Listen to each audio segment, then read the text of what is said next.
안녕하세요, 여러분. 오늘은 문화적 편견을 넘어 진정한 가족의 의미를 찾아가는 감동적인 이야기를 들려드리려고 합니다.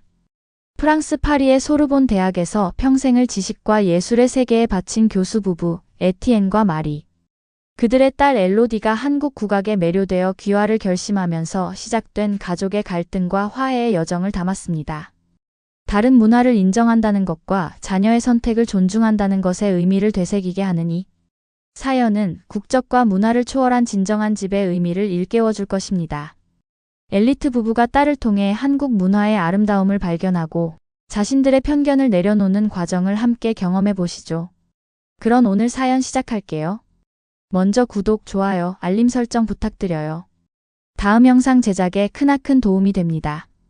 오늘 소개해드릴 이야기는 문화적 편견을 넘어 진정한 가족의 의미를 찾아가는 감동적인 여정입니다. 프랑스 파리 소르본 대학의 상징과도 같은 교수 부부. 에티엔과 마리의 일상은 언제나 예술과 학문으로 가득 차 있었죠. 에티엔 교수는 프랑스 현대 철학계의 거장으로, 마리 교수는 유럽 미술사 분야에서 독보적인 위치를 차지하고 있었습니다. 두 사람의 삶은 파리의 문화적 풍요로움 속에서 완벽하게 조화를 이루는 듯했어요. 여보, 엘로디한테서 메일이 왔네요. 한국에서 잘 지내는 것 같아요. 마리가 노트북 화면을 바라보며 말했습니다. 에티엔은 안경을 고쳤으며 고개를 끄덕였어요. 대사관 인턴십이 끝나면 곧 돌아올 테니 걱정 말아요. 그들의 딸 엘로디는 6개월 전 주한 프랑스 대사관 문화교류 인턴으로 한국에 파견되었습니다. 처음에는 단순한 경력 쌓기였지만 한국에서 보내는 메일은 점점 열정적으로 변해갔어요. 특히 한국 전통음악에 대한 애정이 담뿍 담긴 내용들이 많아졌습니다. 저녁 식사 시간, 부부의 고풍스러운 아파트에 전화벨이 울렸죠. 에티엔이 수화기를 들었습니다. 엘로디, 잘 지내니? 전화 너머로 들려오는 딸의 목소리는 들떠 있었습니다. 아빠, 엄마, 중요한 얘기가 있어요.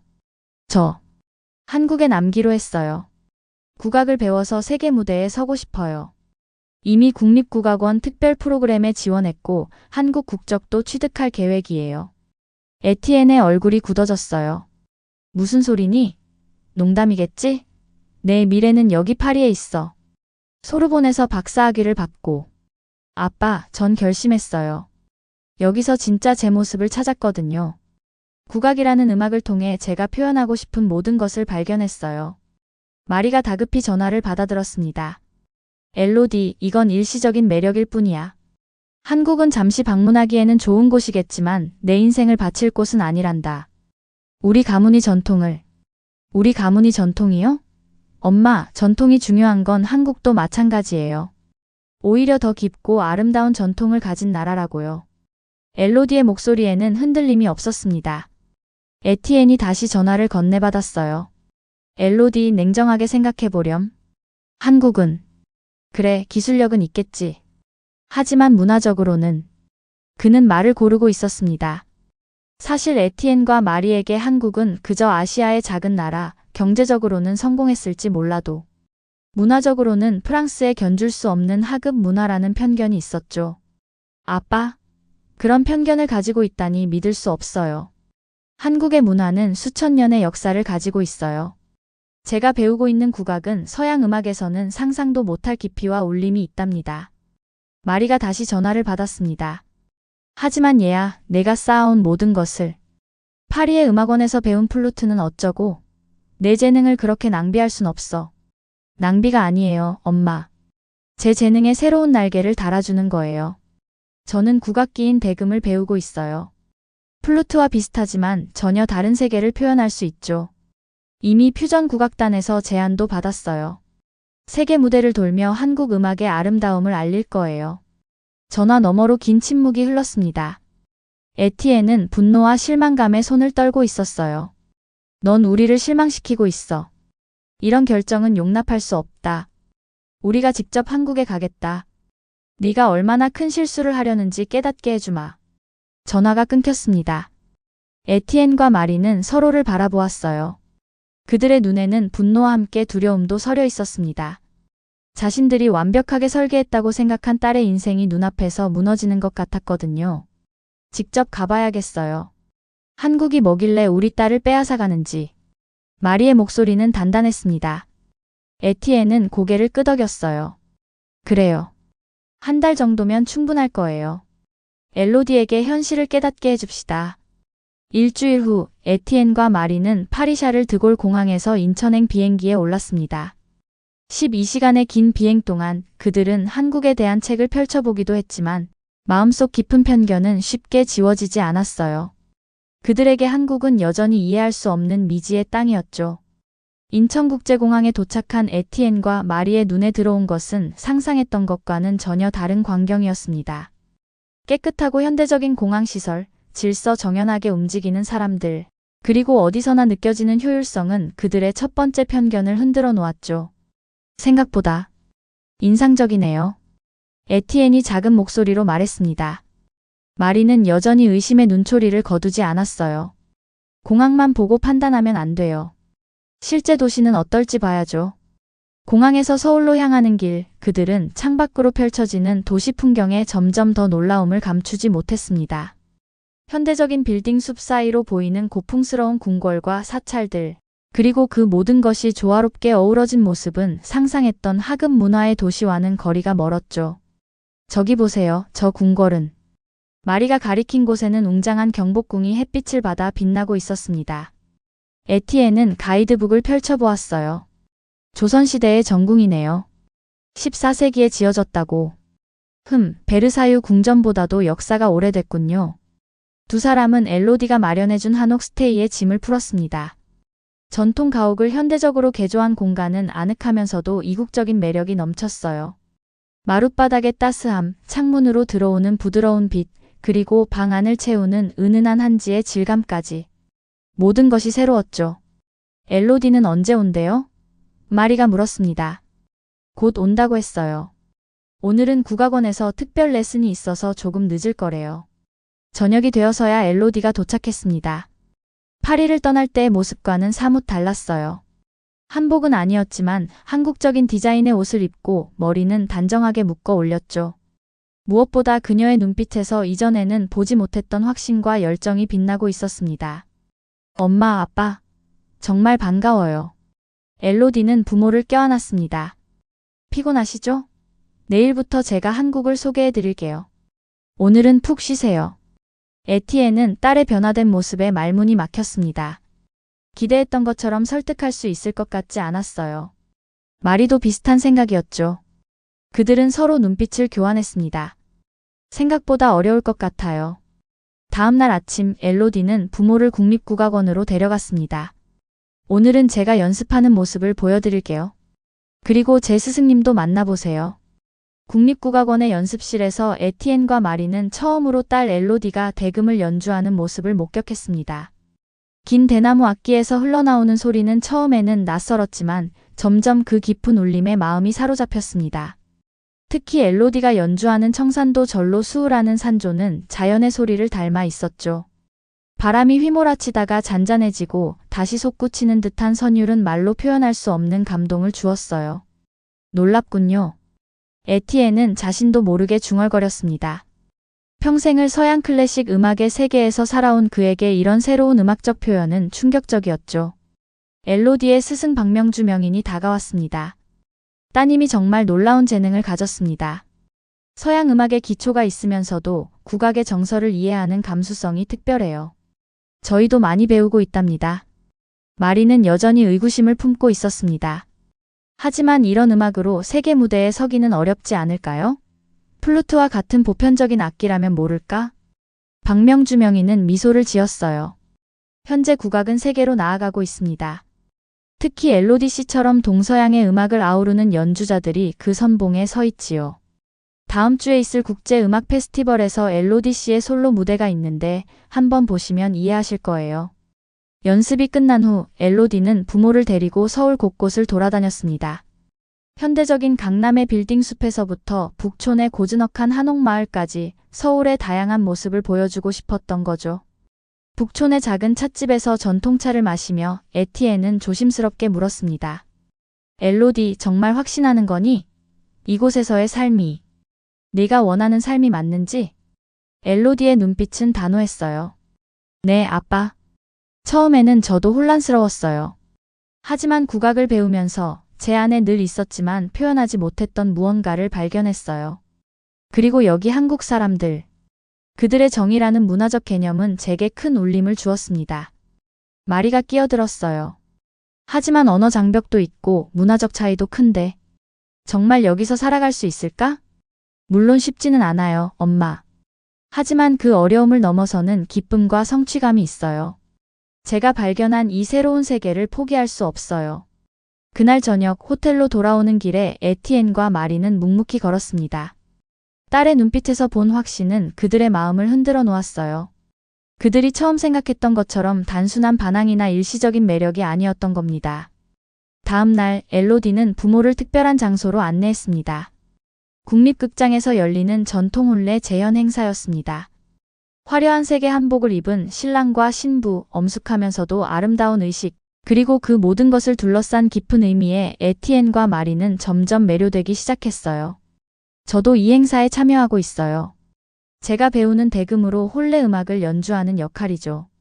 엘로디가 자랑스럽게 말했습니다. 행사 중간 휴식 시간 그들은 한 노년의 예술가와 마주치게 되었습니다. 김도삼 명인이었죠. 80대의 나이에도 불구하고 맑은 눈빛과 단정한 차림새가 인상적이었습니다. 아, 엘로디 양의 부모님이신가요? 반갑습니다. 김도삼 명인이 유창한 프랑스어로 인사했어요. 저는 엘로디 양의 멘토 중 한 명입니다. 제가 젊었을 때 파리에서 공부한 적이 있어서 프랑스어를 조금 할 수 있지요. 에티엔은 깜짝 놀랐습니다. 파리에서요? 어떤 공부를 하셨나요? 음악이론과 철학을 공부했습니다. 실은 당신의 책도 읽은 적이 있어요, 에티엔 교수님. 현대사회의 미학적 접근은 제 관점을 넓혀준 중요한 책이었죠. 에티엔은 얼굴이 붉어졌습니다. 자신의 책을 읽은 한국의 전통 예술가라니 상상도 못했던 일이었거든요. 김도삼 명인은 계속해서 말했습니다. 엘로디 양은 특별한 재능을 가졌어요. 서양과 동양의 경계를 넘나드는 그녀의 음악은 우리에게도 새로운 영감이 됩니다.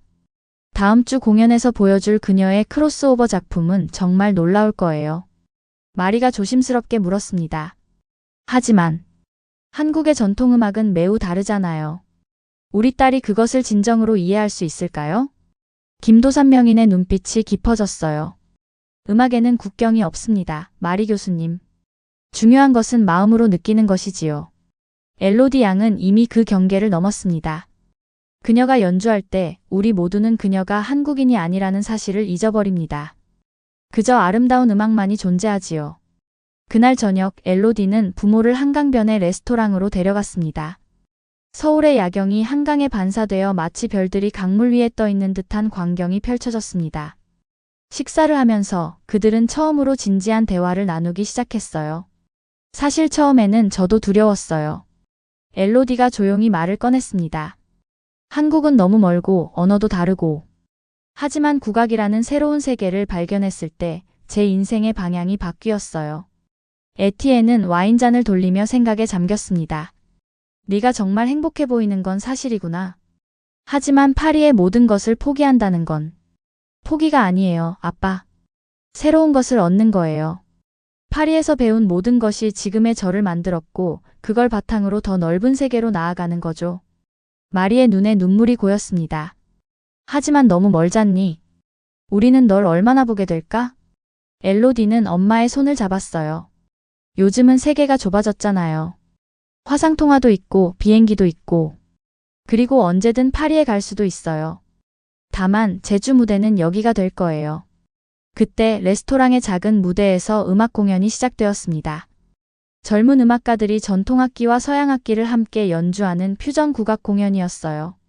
우리에게 익숙한 아리랑이 재즈적 요소와 어우러져 새로운 음악으로 탄생하는 순간 에티엔과 마리는 깊은 감동을 느꼈습니다. 이게 바로 제가 하고 싶은 음악이에요. 엘로디가 속삭였습니다. 경계를 넘어 새로운 아름다움을 창조하는 것. 다음 날은 엘로디의 공연이 있는 날이었습니다. 국제음악 페스티벌의 일환으로 열리는 동서양의 만남이라는 주제의 공연이었죠. 세계 각국에서 온 음악 애호가들과 평론가들로 객석이 가득 찼습니다. 공연장에 앉아 프로그램을 살펴보던 에티엔의 눈이 커졌습니다. 엘로디 데브레엘 ODIE DEBRAY- 바람의 노래, 대금과 오케스트라를 위한 협주곡, 작곡까지 했다고? 마리도 놀란 표정이었어요. 우리 딸이 이렇게까지. 공연이 시작되자 무대 위에 엘로디가 등장했습니다. 현대적으로 재해석된 한복을 입은 그녀의 모습은 당당하고 아름다웠습니다. 그녀가 대금을 들어 입에 대는 순간 객석은 숨을 죽였어요. 첫 음이 흘러나왔습니다. 대금의 청아한 소리가 공연장을 채우더니 이어서 오케스트라가 조화롭게 어우러졌습니다. 동양의 선율과 서양의 화성이 만나 만들어내는 새로운 음악의 세계. 에티엔과 마리는 자신들의 딸이 이런 경이로운 음악을 창조해낼 수 있다는 사실에 압도되었습니다. 공연이 끝나고 기립박수가 이어졌습니다. 객석의 관객들은 모두 일어나 뜨거운 환호를 보냈어요. 특히 맨 앞줄에 앉아있던 프랑스 대사가 가장 먼저 일어나 박수를 치는 모습이 인상적이었습니다. 에티엔과 마리의 눈에는 어느새 눈물이 고여 있었어요. 그것은 감동의 눈물이자 부끄러움의 눈물이기도 했습니다. 자신들이 얼마나 좁은 시각으로 딸을 바라보았는지, 그리고 한국 문화에 대해 얼마나 무지했는지를 깨달았기 때문이죠. 공연 후 리셉션에서 많은 사람들이 엘로디를 축하해 주었습니다. 세계적인 음악 평론가들, 다른 나라에서 온 음악가들, 그리고 한국의 문학의 인사들까지 모두가 그녀의 재능과 도전 정신을 높이 평가했어요. 프랑스 대사가 에티엔과 마리에게 다가왔습니다. 정말 자랑스러운 딸을 두셨네요. 엘로디 씨는 이미 문화교류의 상징이 되었습니다. 프랑스와 한국 사이에 새로운 다리를 놓는 역할을 하고 있지요. 에티엔은 겸손하게 고개를 숙였습니다. 사실 저희는 처음에 반대했었습니다. 딸이 한국에 남겠다고 했을 때 이해하지 못했거든요. 대사는 미소 지었어요. 많은 부모님들이 그러실 겁니다. 하지만 오늘 이 공연을 보셨으니 이제 이해하실 수 있을 거예요. 엘로디 씨가 얼마나 특별한 일을 하고 있는지를. 마리는 눈물을 닦으며 말했습니다. 네, 이제 알 것 같아요. 한국은 우리가 생각했던 것과는 전혀 달랐어요. 딸이 여기서 찾은 것은 단순한 매력이 아니라 진정한 자아와 예술적 영감이었네요. 리셉션이 끝나고 세 사람은 한강변을 걸었습니다. 밤하늘의 별들과 도시의 불빛이 강물에 반사되어 마법 같은 풍경을 만들어내고 있었어요. 엄마, 아빠, 이해해 주셔서 고마워요. 엘로디가 부모의 손을 잡았습니다. 에티엔은 딸을 바라보며 깊이 숨을 내쉬었어요. 아니야, 우리가 미안하다. 네가 발견한 이 아름다운 세계를 이해하지 못했으니까. 마리도 고개를 끄덕였습니다. 한국은 학은 문화가 아니라 우리 딸을 세계로 이끈 나라였어. 네가 여기서 행복하다면 그것이 우리에게 가장 중요한 거야. 그날 밤 호텔 방으로 돌아온 에티엔과 마리는 오랫동안 대화를 나누었습니다. 그들의 마음속에는 새로운 생각이 싹트기 시작했어요. 여보, 생각해봤어요. 에티엔이 아침 식사를 하며 마리에게 말했습니다. 우리도 여기서 시간을 좀 더 보내면 어떨까요? 한 달로 계획했지만 더 기게. 마리는 놀란 듯 남편을 바라보았습니다. 정말요? 소르본 강의는요? 온라인으로 진행할 수 있어요. 요즘은 그런 시대잖아요. 잠시 파리를 떠나 새로운 관점을 가져보는 것도 좋을 것 같아요. 특히 이곳에서는. 그날 오후 그들은 엘로디와 함께 강남의 한 부동산 사무실을 방문했습니다. 놀랍게도 에티엔과 마리는 서울의 작은 아파트를 임대하기로 결정했던 것이죠. 적어도 6개월, 어쩌면 1년 동안 한국에 머물며 딸의 세계를 이해하고 또 한국 문화를 배우고 싶다는 생각이었습니다. 정말이에요? 농담 아니죠? 엘로디는 믿을 수 없다는 표정으로 물었습니다. 에티엔은 딸의 머리를 쓰다듬었어요. 진심이야. 네가 찾은 이 세계가 궁금해. 그리고 아빠도 한국 철학에 관심이 생겼단다. 동양의 사상이 서양 철학과 어떻게 다른지 직접 경험하고 싶어. 마리도 미소 지었습니다. 나도 한국의 예술사를 공부해보고 싶구나. 특히 도자기와 민화의 매력을 느꼈어. 어쩌면 다음 학기에 동서양 예술의 교차점이라는 특별 강의를 개설할 수도 있을 것 같아. 2달 후 에티엔과 마리는 완전히 새로운 일상에 적응해 있었습니다. 에티엔은 서울대학교에서 초빙 교수로 철학 강의를 하기 시작했고, 마리는 국립중앙박물관과 협력하여 한국 전통미술에 대한 연구를 진행하고 있었죠. 그리고 주말이면 세 사람은 함께 한국의 여러 지방을 여행하며 역사와 문화를 체험했습니다. 가을이 깊어가던 어느 날 엘로디의 두 번째 솔로 콘서트가 있었습니다. 이번에는 집으로 가는 길이라는 주제로 한국 전통음악과 프랑스 음악의 결합을 시도한 작품이었어요. 특별히 에티엔과 마리가 한국에서 경험한 이야기를 음악으로 표현한 부분도 있었습니다. 콘서트가 끝난 후 관객들이 모두 떠나고 무대에는 세 사람만 남았습니다. 에티엔이 감격에 젖은 목소리로 말했어요. 엘로디, 네가 옳았어. 집이란 단순히 물리적인 장소가 아니라 사랑하는 사람들과 함께하며 꿈을 키워나가는 곳이구나. 마리도 동의했습니다. 우리는 파리에서의 삶이 유일한 방식이라고 생각했었지. 하지만 세상에는 다양한 삶의 방식이 있고 모두 아름답다는 걸 이제야 알게 됐어. 엘로디는 부모를 따뜻하게 껴안았습니다. 두 분이 이해해 주셔서 정말 행복해요. 이제 제 삶에는 두 개의 집이 생겼네요. 파리와 서울. 그리고 그 두 세계를 음악으로 연결하는 것이 제 꿈이에요. 그날 저녁 그들은 한강변의 작은 카페에 앉아 서울의 야경을 바라보았습니다. 멀리서 들려오는 거리의 소음, 강물에 비치는 도시의 불빛, 그리고 함께 나누는 따뜻한 대화. 그 모든 것이 새로운 시작을 알리는 듯 했어요. 에티엔은 문득 깨달았습니다. 문화란 우열을 가릴 수 있는 것이 아니라 서로 다른 관점에서 세상을 바라보는 창이라는 것을. 그리고 그 다양한 창을 통해 바라볼 때 세상은 더욱 풍요로워진다는 사실을. 엘로디, 에티엔이 말했습니다. 네가 우리에게 새로운 세계를 선물해 주었구나. 이제 우리는 더 이상 한 곳에 묶여 있지 않아. 파리와 서울, 두 도시를 오가며 더 넓은 삶을 살 수 있게 되었으니까. 마리는 미소 지었습니다. 그리고 우리 모두 이전보다 더 풍요로워졌어요. 문화의 경계를 넘어선 이해와 소통. 이것이야말로 진정한 예술이 아닐까요?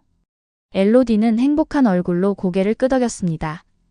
그녀가 꿈꾸던 세계는 이미 현실이 되어가고 있었으니까요. 국경과 문화의 장벽을 뛰어넘어 새로운 아름다움을 창조하는 세계. 그리고 그 여정에 사랑하는 가족이 함께하고 있다는 사실이 이 모든 것을 더욱 특별하게 만들었습니다.